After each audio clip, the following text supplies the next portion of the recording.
बहुत बढ़िया शिव चर्चा भजन लेके आयल बड़ी।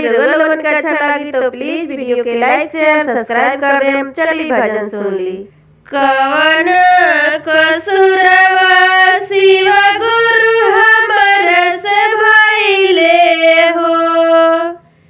कवन कसुरवा शिव गुरु हमर से भइले हो।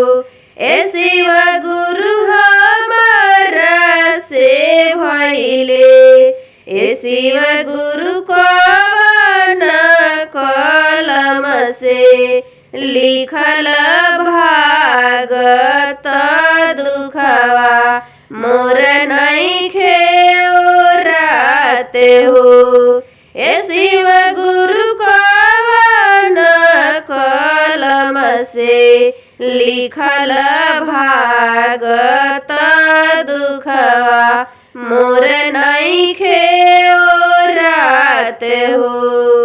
बनला के शिव गुरु साथिया संगतिया हो। बनला के शिव गुरु साथिया संगतिया हो।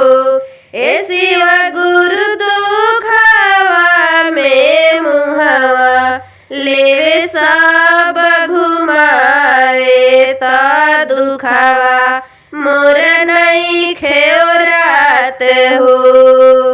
ए शिव गुरु दुखवा में मुहवा ले सब घुमावे त दुखवा मोर नइखे ओरात हो। ए शिव गुरु कवन कलम से लिखल भागत दुखवा मोर नइखे ओरात हो।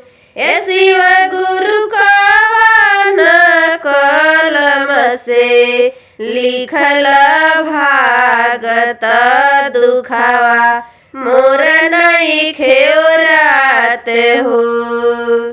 केकरा से कहीं शिव गुरु दिलवा के बतिया हो।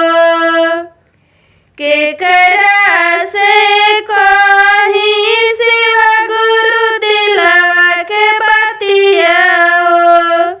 ए शिव गुरु दुखवा लाचारिया हो। ए शिव गुरु दुखवा लाचारिया हो।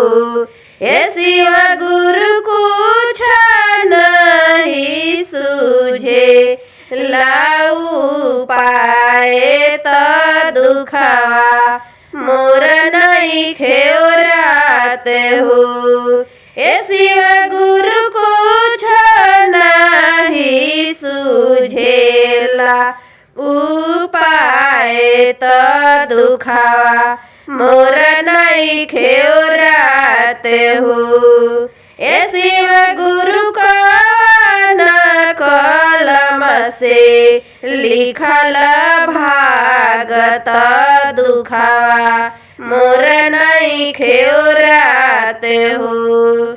ए शिव गुरु कवन कलम से लिखल भागत दुखवा मोर नइखे ओरात हो।